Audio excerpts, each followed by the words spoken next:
আবারও সবাই বেঁধেছে জোট, নৌকা ছাড়া কিসের ভোট। কঠোর হুঁশিয়ারি দিয়ে মাঠে নামার ঘোষণা দিয়েছেন সাবেক প্রধানমন্ত্রী এবং আওয়ামী লীগের সভাপতি শেখ হাসিনা। ফ্যাসিস্ট ইউনূসকে ক্ষমতা থেকে হটিয়ে সঙ্গী সন্ত্রাসী অস্ত্রধারীর হাত থেকে অস্ত্র উদ্ধার করে মানুষের জীবনে শান্তি নিরাপত্তা ফিরিয়ে আনার জন্য দেশবাসী সকলে যে যেখানে আছেন তাদের সবাইকে আমি ঐক্যবদ্ধ হয়ে কর্মসূচি সফল করা এবং এরই ধারাবাহিকতায় ইউনূসের পতন না হওয়া পর্যন্ত এই আন্দোলন অব্যাহত রাখার জন্য আমি আহ্বান জানাচ্ছি।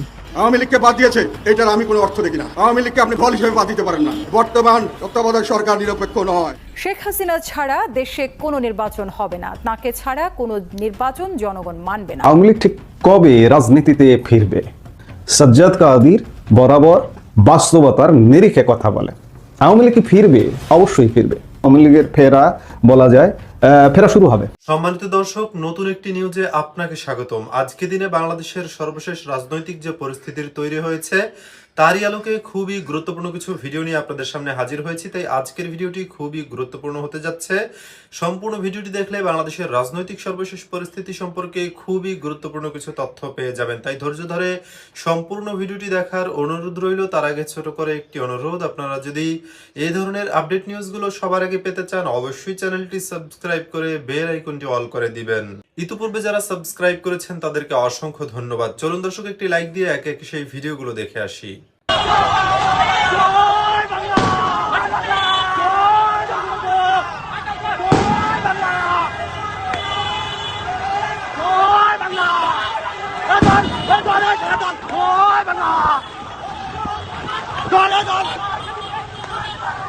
শেখ হাসিনা আসবে, বাংলাদেশ আসবে, শেখ হাসিনা আসবে, বাংলাদেশ আসবে, জয় বাংলা। ফ্যাসিস্ট ইউনূসকে ক্ষমতা থেকে হটিয়ে সঙ্গী সন্ত্রাসী অস্ত্রধারীর হাত থেকে অস্ত্র উদ্ধার করে মানুষের জীবনে শান্তি নিরাপত্তা ফিরিয়ে আনার জন্য দেশবাসী সকলে যে যেখানে আছেন, সকল শ্রেণী পেশা দল মত নির্বিশেষে যারা স্বাধীনতা বিশ্বাস করেন, যারা মুক্তিযুদ্ধের চেতনা বিশ্বাস করেন, যারা অসাম্প্রদায়িক চেতনার বাংলাদেশ গড়ে তুলতে চান, বাংলাদেশের ভবিষ্যৎ উজ্জ্বল হোক, সুখী সমৃদ্ধ জাতি গড়ে উঠুক, উন্নত বাংলাদেশ গড়ে উঠুক, যারা চান তাদের সবাইকে আমি ঐক্যবদ্ধ হয়ে কর্মসূচি সফল করা এবং এরই ধারাবাহিকতায় ইউনূসের পতন না হওয়া পর্যন্ত এই আন্দোলন অব্যাহত রাখার জন্য আমি আহ্বান জানাচ্ছি। বাংলার জনগণ আমাদের সাথে আছে, ইনশাল্লাহ জয় বাংলাদেশের জনগণের হবেই। আমি আছি বাংলাদেশের জনগণের সাথে। মনে রাখবেন, বাবা মা ভাই সবই তো হারিয়েছি।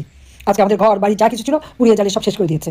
তৃণমূল থেকে আওয়ামী লীগের সকল নেতাকর্মীদের বাড়ি ঘর ব্যবসা প্রতিষ্ঠান জীবন জীবিকার সব পথ বন্ধ করে জ্বালিয়ে পুড়ে ছাড়খাড় করে দিয়েছে। আওয়ামী লীগ জনগণের মাটি ও মানুষের থেকে উঠে এসেছে। আওয়ামী লীগ গড়ে উঠেছে জনগণের শক্তিতে। অবৈধ পথে ক্ষমতা দখলকারী পকেট থেকে গড়ে ওঠা দল না। আর অবৈধ ক্ষমতা দখলকারী বলে দেবে আওয়ামী লীগ নিষিদ্ধ, আওয়ামী লীগ ওভাবে নিষিদ্ধ হয় না, হবে না। এই আওয়ামী লীগ জনগণের সংগঠন। আওয়ামী লীগ ক্ষমতা থাকলে জনগণের কল্যাণ হয়, মঙ্গল হয়, জনগণের উন্নতি হয়। তাই জঙ্গি শাসন থেকে দেশ মুক্ত করার জন্য সকলকে আজকে ঐক্যবদ্ধ হওয়ার জন্য আমি আহ্বান জানাচ্ছি। ইনশাল্লাহ বাংলাদেশের এই কালো মেঘ কেটে যাবে, বাংলাদেশের মানুষ আবার সুন্দর জীবন ফিরে পাবে। সকলকে আবার সংগ্রামী অভিনন্দন জানাচ্ছি এবং এই আন্দোলন সফল হোক সেই কামনা করছি। গণতন্ত্র মুক্তির এই আন্দোলন সফল হোক। একটা কথা স্পষ্ট বলতে চাই, অনেক মানুষ তারা হত্যা করেছে।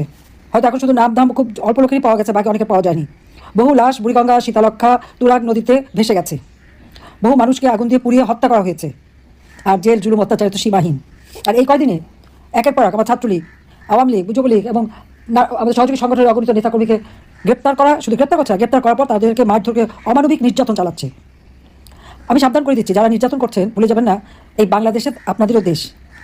আজকে একটা পরিবারের উপর আপনারা হামলা করেন, কি মব ভায়োলেন্স, তার সাথে আবার জোটে পুলিশের লজ্জা করে না? যারা মেরে পা বেঁধে ঝুলিয়ে রেখেছিল, রক্ষা করতে গিয়েছিল, আমরাই রক্ষা করতে যে উল্টা আমরা অভিযুক্ত। আর যারা এই পুলিশকে হত্যা করলো তাদের কিন্তু দায়মুক্তি দেওয়া হয়েছে। কে দিয়েছে? ডক্টর মোহাম্মদ ইউনূস ক্ষমতা দখল করে দিয়েছে। তার কারণটা কি? কারণ এটা তার পরিকল্পনায় ছিল, এটা তার মেট্রোলস ডিজাইনের অংশ। আমাদের নামে মিথ্যা নানা ধরনের ভিডিও বানিয়ে এটা বানিয়ে ওটা বানিয়ে তারা অপপ্রচার চালাচ্ছে। কিন্তু বাংলাদেশের মানুষের উপর আস্তে আস্তে বিশ্বাস আছে, এই সমস্ত অপপ্রচার তারা কান দেবেন না। একদিকে যেমন পুলিশ হত্যা করে পুলিশের একেবারে মোরালিটি ভেঙে দিয়েছে, সিভিল প্রশাসনের একই অবস্থা। এই অবস্থায় কোনো দেশ চলতে পারে না। আইনের শাসন নাই, মানুষের জীবনের নিরাপত্তা নাই। আর কথা কথা গ্রেপ্তার আর মামলা, যে পরিমাণ মামলা ইউনূস দিয়েছে সকলের বিরুদ্ধে, আর যত মিথ্যা অপবাদ ছড়ানো, এই মিথ্যা অপবাদ ছড়িয়ে একবার মানুষকে বোকা বানিয়েছে, ভবিষ্যতে আর পারবে না, আর পারবে না। এসব তার মাথায় রাখা উচিত। আজকে ইউনূসকে জবাব দিতে হবে যে আওয়ামী লীগের কত নেতাকর্মী, পুলিশ, আনসার এদেরকে গুম করেছে, তার জবাব দিতে হবে। সেই হিসাবে একদিন নেওয়া হবে। প্রত্যেকটা সেক্টরে আজকে দুর্নীতিতে পড়া, চাঁদাবাজি, মাস্তানি ছাড়া কোনো কাজ নাই, টাকা ছাড়া কোনো কথা নাই। যে এই দুর্বিষহ অবস্থা থেকে গোটা বাংলাদেশটাই হয়ে গেছে একটা কারাগার, গোটা বাংলাদেশটাই হয়ে গেছে একটা জল্লাদখানা। আয়নাঘর করতে এখন বাংলাদেশটা, গোটা বাংলাদেশে তো আয়নাঘর। ইউনূস বাহিনীর অত্যাচার নির্যাতনে প্রত্যেকটা পরিবার অতিষ্ঠ, কারো জীবনের নিরাপত্তা নাই। পুলিশ বাহিনীকে শেষ, সিভিল প্রশাসন শেষ, সেনাবাহিনী ডিসিপ্লিন ফোর্স তাদেরকে যেখানে হুকুম দেবে সেখানেই যাবে। তাদের বিরুদ্ধে মামলা, তা আবার কি আইসিটিতে। আমাদের স্বাধীনতা সার্বভৌমত্ব যারা রক্ষাকারী তাদের বিচার কিভাবে সেই কোর্ট হবে যে কোর্টে আমরা যুদ্ধ অপরাধীদের বিচার করেছি। এটা তো ঘোরতর অন্যায়। স্বাধীনতা সার্বভৌমত্বের প্রতি বৃদ্ধাঙ্গুষ্টি দেখানো, স্বাধীনতা সার্বভৌমত্ব নষ্ট করা। আজকে সেনাবাহিনীকে দুর্বল করার অর্থ কি দাঁড়াচ্ছে? যতগুলি অফিসার, 29 জন অফিসার বিরুদ্ধে মামলা, আরও নাকি 65 জনের তালিকা হচ্ছে। আবার নাকি সেনাপ্রধান আর তাদের বিরুদ্ধে মামলা করার জন্য নাকি আবার হুকুম জারি করতে আবার ইউনুসের দল। তো এদেশের স্বাধীনতা সার্বভৌমত্ব রক্ষা করবে কে? ওই ইউনুসের সেই মিলিশিয়া বাহিনীর জঙ্গি উপদেষ্টা, তার হাতে করা অবৈধ কতগুলি অস্ত্র আর কটা জঙ্গিদের দিয়ে করবে। দেশকে এই ধ্বংসের কিনারা থেকে বাঁচাবার জন্য সমস্ত রাজবন্দীদের মুক্তি দেওয়া, সেনা অফিসারদের বিরুদ্ধে সমস্ত এবং পুলিশ অফিসার বিরুদ্ধে, তারপর সিভিল প্রশাসনের বিরুদ্ধে যত মামলা দিয়েছে সমস্ত মামলা প্রত্যাহার করতে হবে। যাদেরকে গ্রেপ্তার করেছে তাদের মুক্তি দিতে হবে। আওয়ামী লীগ সহ মুক্তিযোদ্ধা এবং স্বাধীনতা সপক্ষ শক্তি যারা কারাগারে বন্দী সকলে মামলা প্রত্যাহার করতে হবে এবং তাদের মুক্তি দিতে হবে। দেশের মানুষের আজকে খাদ্য নিরাপত্তা নাই, প্রত্যেকটা জিনিসের দাম বেড়ে গেছে, মাথাপিছু আয় কমে গেছে। খাদ্যের নিরাপত্তা দিতে হবে, জিনিসের দাম কমাতে হবে। ঘরে বাইরে আজকে মানুষের জীবনের নিরাপত্তা নাই, আইন শৃঙ্খলা অবস্থা চরম আকার ধারণ করেছে। জনগণের জীবনের নিরাপত্তা দিতে হবে। প্রত্যেকটা মানুষের, ছোট শিশু থেকে শুরু করে আবার বৃদ্ধ বনিতা, প্রত্যেকটা মানুষের জীবন যাতে নিরাপদ হয়, সুশৃঙ্খল হয় এবং বাংলাদেশ যাতে উন্নয়নের দিকে এগিয়ে যেতে পারে সেই ব্যবস্থা করতে হবে। খোদা হাফেজ, জয় বাংলা, জয় বঙ্গবন্ধু, বাংলাদেশ চিরজীবী হোক। আওয়ামী লীগ ঠিক কবে রাজনীতিতে ফিরবে, এটা বাংলাদেশের স্বাধীনতাকামী, মুক্তিকামী এবং আওয়ামী লীগারদেরও একটা খুব বড় ধরনের জিজ্ঞাসা। আমাকেও অনেকে জিজ্ঞাসা করেন, কিন্তু আসলে সদুত্তর দেওয়া কঠিন হলেও উত্তর দেওয়াই যায়। সাজ্জাদ কাদির বরাবর বাস্তবতার নিরিখে কথা বলে। আওয়ামী লীগ ফিরবে, অবশ্যই ফিরবে, কারণ আওয়ামী লীগের সবচেয়ে বড় সম্পদ বাংলাদেশের মাটি, বাংলাদেশের মানুষ, বাংলাদেশের জনপ্রিয়তা। আমি বরাবরই বলি না, এখনই একটা নির্বাচন দিয়ে দেখেন, কারো কোনো পক্ষপাতিত্ব দরকার নেই, আওয়ামী লীগের জন্য পক্ষপাত দরকার নেই, কিংবা যে বা যারা নির্বাচনটা করবেন তারা অন্যদেরও পক্ষপাতিত্ব করবেন না। একটা নিরপেক্ষ নিউট্রাল একটা পরিবেশ দিন। আমি উদাহরণ হিসেবে যদি বলি যে 2008 সালের যে 111 সরকার ছিল, তেমন একটা সরকার দিন, দেখুন কি ঘটে। আওয়ামী লীগ ভূমিধ্বস বিজয়ী হবে। এখন যেহেতু আপাতত সেটি হচ্ছে না, ইউনূস সরকার একটা পাতানো সাজানো গোছানো নির্বাচন করে একটা গোষ্ঠীকে ক্ষমতায় বসাতে চাইছে এবং এটা ক্ষমতায় বসাবেন। বারবার বলছি, প্রত্যেকটা কন্টেন্টে বলছি, কারণটা হচ্ছে ইউনূস সরকারের অনেকদিন হয়ে গেছে, 1.5 বছর হয়ে যাচ্ছে। ইউনূস সরকারের সেফ এক্সিট দরকার। এই সেফ এক্সিট নিশ্চিত করার জন্য যাকে সবচেয়ে নিরাপদ মনে করা হচ্ছে তাদেরকেই ক্ষমতায় বসাবে। আমি এগিয়ে রাখবো জামাতকে, বিএনপির চেয়েও জামাতকে এগিয়ে রাখবো, যে জামাতকে ক্ষমতায় বসালে নিরাপদে নির্বিঘ্নে ইউনূস সরকারের পরিষদে যারা আছেন তারা নিরাপদে চলে যেতে পারবেন, এমনকি সেনাবাহিনীর পর্যন্ত। কারণ এই নির্বাচনের কয়েক মাসের মধ্যে সেনাপ্রধান জেনারেল ওয়াকারুজ্জামানের মেয়াদ শেষ হয়ে যাবে। 15 সেপ্টেম্বর জেনারেল ওয়াকারুজ্জামান 60 বছর পূর্ণ হওয়ায় অবসরে যাবেন। কাজেই কয়েক মাসের মধ্যে একটা সেফ এক্সিট নিশ্চিত হবে। আর আওয়ামী লীগ কবে থেকে ফিরবে, আমি এক কথায় যদি বলি, উত্তর দেই, তাহলে আওয়ামী লীগ সেনাবাহিনী ব্যারাকে ফেরার পরে আওয়ামী লীগ ফিরবে। সেনাবাহিনী ব্যারাকে ফিরবে আগামী 28 ফেব্রুয়ারির মধ্যে। 28 ফেব্রুয়ারি পর্যন্ত সেনাবাহিনী এই যে মাঠে আছে, কিংবা ম্যাজিস্ট্রেসি পাওয়ার নিয়ে আছে, 1.5 বছর হয়ে গেল সেনাবাহিনী মাঠে আছে। সেনাবাহিনী উঠে যাবে 28 ফেব্রুয়ারি। তারপর থেকেই আওয়ামী লীগের ফেরা বলা যায় ফেরা শুরু হবে। ফিরতে পারবে যদি আওয়ামী লীগ বাস্তবতা সম্পূর্ণ পরিকল্পনা করে। কারণ এই যে সামনে যে নির্বাচনটা হচ্ছে, এই নির্বাচনটাও এই মুহূর্তে ঠেকিয়ে দেওয়া সম্ভব হবে না। নির্বাচনটা হয়ে যাবে, একটা কর্মসূচি আসবে যে নির্বাচন বর্জন করুন। আওয়ামী লীগেরা ভোট দিতে যাবেন না, আওয়ামী লীগের সমর্থকরা ভোট কেন্দ্রে যাবেন না। 10% ভোট বা 15% ভোট কালেকশন হবে, হয়ে একটা ভোট হবে। ভোট হয়ে একটা বিশেষ গোষ্ঠীকে ক্ষমতায় বসিয়ে দেওয়ারই একটা ষড়যন্ত্র চলছে। আমি গতকালকে বলছি, তার আগে বলেছি। তো সেই জায়গা থেকে সেই সরকারটা বসে দেশকে কন্ট্রোল করা কিন্তু কঠিন।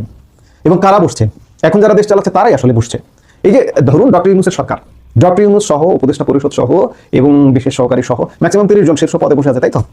এই 30 জনের বাইরে যে দেশটা চালাচ্ছে যারা, তারা কিন্তু জামাত আর না হয়তো বিএনপি। কি পয়েন্টগুলোতে মূলত জামাতের উপস্থিতিটাই বেশি এবং ক্ষমতার মূল কেন্দ্রে নির্বাচন পরবর্তী সময়ে জামাতই থাকবার সম্ভাবনাটা বেশি। কিন্তু কি কন্ট্রোল করতে পারবে বাংলাদেশকে? না। এখন যেহেতু পারছে না, 1.5 বছর যেহেতু পারছে না, আপনি যদি মনে করেন যে নির্বাচিত সরকারের লাইট সব ঠিক হয়ে যাবে, নির্বাচন পরবর্তী সময় জামাত সব কন্ট্রোল করে ফেলবে বা বিএনপি সব কন্ট্রোল করে ফেলবে, না, কোনোভাবেই না, বরঞ্চ আরো খারাপ হবে। এবং পুলিশ ভঙ্গুর, প্রশাসন ভঙ্গুর, সবকিছু ভঙ্গুর। এই সবকিছু ভঙ্গুর যখন, তখন আওয়ামী লীগের আশা কি এই যে বর্তমান বিদ্যমান বাংলাদেশের যে পুলিশ আছে, পুলিশ কি ঠেকাতে পারবে? আজকেই সেনাবাহিনী উঠে যাক, কালকেই আওয়ামী লীগ দেখবেন ধ্বংসে মাঠে নেমে গেছে। এবং সেই সময়টা আসছে আগামী মার্চ মাস থেকে। একদম মার্চ দিয়ে বলছি যে আগামী মার্চ মাস থেকে আওয়ামী লীগ ফেরা শুরু করবে, যদি যেভাবে এগুচ্ছে সেভাবে চলতে থাকে। একটা জিনিস মনে রাখবেন যে নির্বাচিত সরকারকে সেনাবাহিনী পাহারা দেবে না, সেনাবাহিনী আজীবন এভাবে মাঠেও থাকবে না। তো কাজেই সেনাবাহিনী উঠে যাওয়ার সাথে সাথে আওয়ামী লীগ ফিরবে। এবং আওয়ামী লীগ এই মুহূর্তে আওয়ামী লীগের নেতা কর্মীরাও হতাশায় ভুগছেন যে আওয়ামী লীগ আদৌ ফিরবে কিনা, আওয়ামী লীগের ভবিষ্যৎ কি। আওয়ামী লীগ ফিরবে, অবশ্যই আওয়ামী লীগ ফিরবে, কারণ জনগণের চাহিদা আছে, মানুষের চাহিদা আছে, এই মাটির চাহিদা আছে। এই মাটিতে বারবার স্লোগান উচ্চারিত হচ্ছে যে আমরা আগেই ভালো ছিলাম। সেই আগে ভালো ছিলামটা আজকে রূপকথা হয়ে যাচ্ছে। অর্থনীতি, ব্যবসা বাণিজ্য, শিল্প, এই যে জানুয়ারি মাস গেল, প্রতি বছর শিক্ষার্থীদের জন্য বই উৎসব হয়, অভিভাবকরা কি এগুলো খেয়াল করছেন না? আজকে বই উৎসব ইতিহাসে লিখতে হবে, যে অবস্থা দাঁড়িয়েছে, বছর বই উৎসব হয়নি, গত বছর বই উৎসব হয়নি, আগামী বছর নির্বাচিত সরকারের সময় বই উৎসব হবে কিনা সেই ব্যাপারে যথেষ্ট সন্দেহ আছে। এমন নানা কিছু আওয়ামী লীগের নেতৃত্বে একটা দেশ এগিয়ে যাচ্ছিল, সেই এগিয়ে যাওয়াটা পিছিয়ে গেছে। শুধু ইউনূসের দোষ দিয়ে তো লাভ নেই, ইউনূসের উপদেষ্টা পরিষদ এবং বিশেষ সহকারী ইউনূস মিলিয়ে 30 জনের দোষ না তো। আজকে দেশের এই অবস্থার জন্য, এই অবস্থার কারণ বিএনপি, জামাত, তারা যদি এতই ভালো হবে ভাই, গত 1.5 বছরে দেশটা তো ভালো করে ফেলতে পারতো। তারা ইউনূস সরকারকে সহযোগিতা করে, তো কোনো সংকট হলে ইউনূস সরকার ডাক দিলে তারা হাজির হয়ে যায়। আপনি তাহলে কিভাবে ভাবেন যে এই 30 জন লোক পরিবর্তন হয়ে 60 জনের মন্ত্রী পরিষদ গঠিত হবে, দেশ একদম ভালো হয়ে যাবে? দেশ ভালো হবে না। এবং এই পুলিশ, এই আইন শৃঙ্খলা, এই সিস্টেম কোনোভাবে বাংলাদেশের আইন শৃঙ্খলার উন্নতি করতে পারবে না, অর্থনীতির উন্নতি করতে পারবে না, যার কারণে বাংলাদেশের জনগণ চাইবে যে আওয়ামী লীগ ফিরে আসুক এবং আওয়ামী লীগ ফিরে আসবে। এখন প্রধান বাধা, প্রধান ভয়ের জায়গাটা হচ্ছে সেনাবাহিনী। সেই সেনাবাহিনী উঠে যাবে ফেব্রুয়ারি মাস থেকে। কাজে মার্চ, এপ্রিল মাস থেকে আওয়ামী লীগ ফুল ফেজে ফিরবে বলে আমি মনে করি। আপনারাও নিশ্চয়ই একমত হবেন। আওয়ামী লীগ যদি শক্তি সামর্থ্য নিয়ে ফিরে আসে তাহলে ফিরে আসবে, এবং আওয়ামী লীগ বসে থাকবে না তো। আওয়ামী লীগ অবশ্যই ফিরবে। ভিতরে ভিতরে ক্রিয়া প্রতিক্রিয়া হচ্ছে, হতে হবে। এই মাটির দাবিকে অস্বীকার করতে পারবে না আওয়ামী লীগ। আওয়ামী লীগকে অন্য কারোর সাথে মেলালে হবে না। এই যে অনেকে বলেন যে আওয়ামী লীগ মুসলিম লীগ হয়ে যাবে, না, প্রশ্নই আসে না। মুসলিম লীগের প্রেক্ষাপট আর আওয়ামী লীগের প্রেক্ষাপট এক নয়। মুসলিম লীগ ভেঙে আওয়ামী লীগ হয়ে গিয়েছিল, এবং ওই ভাঙা অংশটা মুসলিম লীগের অনেকটা দখল করেছিল, যার কারণে আওয়ামী লীগ আজ পর্যন্ত ভাঙেনি এবং ভাঙবেও না। আওয়ামী লীগের সবচেয়ে বড় অ্যাসেট, সবচেয়ে বড় সম্পদ শেখ হাসিনা জানে মারা যাননি 2024-এর অগাস্টে। আল্লাহ তাকে বাঁচিয়ে দিয়েছেন। তিনি, তার নেতৃত্বে আওয়ামী লীগ ফিরে আসবে। আগামী মার্চ এপ্রিল থেকে আওয়ামী লীগ ফিরে আসবে। মাস বলছি, এভাবে দিন তারিখ বলে বলি না কখনো। যদি এইভাবে এগোয়, এইভাবে প্রেক্ষাপটটা আগায়, যদি নির্বাচন হয় এবং সেনাবাহিনী যদি ফিরে যায়, আবার যদি নির্বাচন বাধাগ্রস্ত হয়, নির্বাচন না হয়, সেনাবাহিনী আবার ফুল ফেজে চলে আসে, কিংবা সেনা হস্তক্ষেপে সেনাবাহিনী ক্ষমতা নিয়ে নিল, তাহলে হিসেব ভিন্ন হবে। এইভাবে এগুলো আগামী মার্চ এপ্রিলে মাস্ট আওয়ামী লীগ ফিরতে শুরু করবে। এই মুহূর্তে এ পর্যন্ত সবাই ভালো থাকুন, সুস্থ থাকুন। দেবিদারে আসলে খেলা জমে উঠেছে। হাসনাত আব্দুল্লাহ গতকালই অনেক জায়গায় বলছেন যে উনি ঋণ খেলাপি, মানে মুন্সি সাহেব মঞ্জুরুল হাসান মুন্সি, বিএনপি প্রার্থী, উনি ব্যাংকে টাকা দিতে পারেন না, কিন্তু জনগণের কিভাবে সেবা করবেন। আসলে এভাবে আমরা যদি খুঁটিয়ে ধরি, তাহলে কিন্তু এনসিপির একজন কিন্তু নির্বাচন করতে পারে না। শুধু এনসিপি না, আরো অনেক প্রার্থী কিন্তু নির্বাচন করতে পারে না, সেই জামাত হোক, বিএনপি হোক, আর এনসিপি তো আরো অনেক দূরের কথা। 1 বছরে তারা কোটিপতি হয়েছে কিভাবে, তারা নির্বাচন করার জন্য কি পরিমাণ টাকা দরকার, তাদেরই এক বন্ধু বলেছিল যে 10 কোটি থেকে 20 কোটি টাকা পর্যন্ত লাগে নির্বাচনের জন্য, যিনি তো এখন চুপচাপ পদত্যাগ করে এখন মানে তাদের সাথে মিশে গেছে। তো ওনার ব্যাপারে আসলে কেউই প্রশ্ন তুলে নেই। সে আসিফ মাহমুদ কিভাবে হাসি মাংস খেলেন, সেই জানি আলমের কি অবস্থা হলো, এগুলো নিয়ে কিন্তু এনসিপি কোনো প্রশ্ন তুলছে না। এবং আমরা দেখলাম যে মানে কোনো আলাপ আলোচনাও নেই, এবং আরেকজন তো চুপচাপ আছেন যে মাহফুজুল আলম, তার ব্যাপারে কোনো প্রশ্ন নেই কারো। এখন সবাই নির্বাচন নিয়ে ব্যস্ত। এই প্রসঙ্গে আসি, দেবিদারের প্রসঙ্গে। দেবিদারে আসলে হাসনাত আব্দুল্লাহ দুটি বিষয়ে ওনাকে হয়রানি করার চেষ্টা করছে, মানে দুটি কারণে অ্যাকচুয়ালি। একটি হচ্ছে যে উনি ওনাকে চিন্তা না বা ওনাকে তুচ্ছতাচ্ছিল্য করে কথা বলেছেন, এরকম একটা ক্ষোভের জায়গা থেকে। আরেকটি কারণ হতে পারে যে হাসনাত আব্দুল্লাহ আসলে বিনা প্রতিদ্বন্দ্বিতায় নির্বাচন করতে চায়, বিনা প্রতিদ্বন্দ্বিতায় মানে জয়লাভ করতে চায়। এবং উনি ওনার লাইভে বলেছেন যে উনি বিএনপির অনেকেই নাকি ওনাকে ভালোবাসে এবং অনেকে ভোট দিবে। এখন আমরা দেখতে পাচ্ছি বিভিন্ন প্রচারণায় ওনাকে মানুষজন টাকা দিয়ে যাচ্ছে, ঠিক আছে, আঁচল থেকে খুলে টাকা দিয়ে গেছে। তারপরে আমরা দেখতে পাচ্ছি যে মানে তারাই উপরে উঠতে পারছে বা আসতে পারছে, আবার সেটা ভিডিও করা হচ্ছে, সেটা প্রকাশ করা হচ্ছে। আবার উনি একটা এতিমখানায় গেছেন, সেখানে কান্নাকাটি করতেছেন, কারণ ওইখানে সবাই ওনাকে খেজুর দিচ্ছে। আসলে এটা হচ্ছে যে মানে নির্বাচনী প্রচারণা। মানে শুরু থেকেই আমি বলবো না যে ছেলেগুলো 5 আগস্টের আগে আমরা যেভাবে দেখেছি, যে হাসনাত আব্দুল্লাহকে দেখেছি বা আমাদের, এবং হাসনাত আব্দুল্লাহর যে মানে আন্দোলনে তার ভূমিকা নিয়ে অনেক প্রশ্ন উঠেছিল, সে এক পর্যায়ে ম্যানেজ হয়ে গেছিল। এরপরে 5 আগস্টের পরে সে নিজেকে একেবারে একজন বীর মুক্তিযোদ্ধা, মানে 24 যোদ্ধা হিসেবে যেভাবে প্রতিষ্ঠিত করার চেষ্টা করেছে, আমরা যদি এই যে আহত নিহত পরিবারগুলো, তার থেকে কিন্তু কোনো সহযোগিতা পায়নি, কোনোদিন কোনো সহানুভূতিও পায়নি। সেই হাসনাত আব্দুল্লাহ নিজের যে দেবিদারে এখন যেভাবে মানে ঘুরপাক খাচ্ছে বা জনগণের কাছে যাচ্ছে, একটা ইমোশনালি ব্ল্যাকমেল করার চেষ্টা করছে, ঠিক এইভাবেই সে 24কে ব্যবহার করে কোটি কোটি টাকার মালিক হচ্ছে। তো সেই কোটি টাকা দিয়ে কিন্তু তার নির্বাচনের প্রচারণা সেটা এনাফ, এবং সে আসলে কতটুকু দেখিয়েছে সেগুলো যদি কোটি টাকা হয়, হাসনাত আব্দুল্লাহ আসলে উড়ে যাবে আমার মনে হয়। তো মানে নির্বাচন করা তো দূরে থাকুক, উড়ে যাবে। কিন্তু আমাদের দেশে আমাদের দুর্ভাগ্য যে আমরা আসলে এগুলো করতে পারি না, বা আমাদের যে প্রশাসন আছে সেভাবে চ্যালেঞ্জ করতে পারে না। সেভাবে চ্যালেঞ্জ করতে আসলে এনসিপির একজনও নির্বাচনে অংশগ্রহণ করার প্রশ্নই আসে না। এবং শুধু এনসিপি না, বিএনপির অনেকেও বাদ করতে পারে। সেভাবে যদি খুঁটিয়ে দেখা হতো, বা মানে আমাদের প্রশাসন সেভাবে স্বচ্ছ হতো, বারবার প্রশাসনের দিকে আঙুল তোলা হচ্ছে যে প্রশাসন একটি দলের দিকে ঝুঁকে গেছে। আসলে যখন মানে তারা ব্যবহার করতে পারে তখন কিন্তু এই প্রশাসনকে মানে নিয়ে কথা বলে না, কিন্তু যখন ব্যবহার করতে পারে না তখন প্রশাসন নিয়ে প্রশ্ন ওঠে, পুলিশ নিয়ে প্রশ্ন ওঠে, এবং সরকার নিয়ে প্রশ্ন ওঠে। এই প্রশ্ন ওঠার কারণ হচ্ছে যে একদিকে যেমন এই মানে প্রশাসনকে চাপে রাখা, এদের কথা শুনতে বাধ্য করা, এক ধরনের ব্ল্যাকমেলিং করা প্রশাসনকে। তো এই ব্ল্যাকমেলিং করেই কিন্তু ওরা কোটিপতি হয়েছে এনসিপির।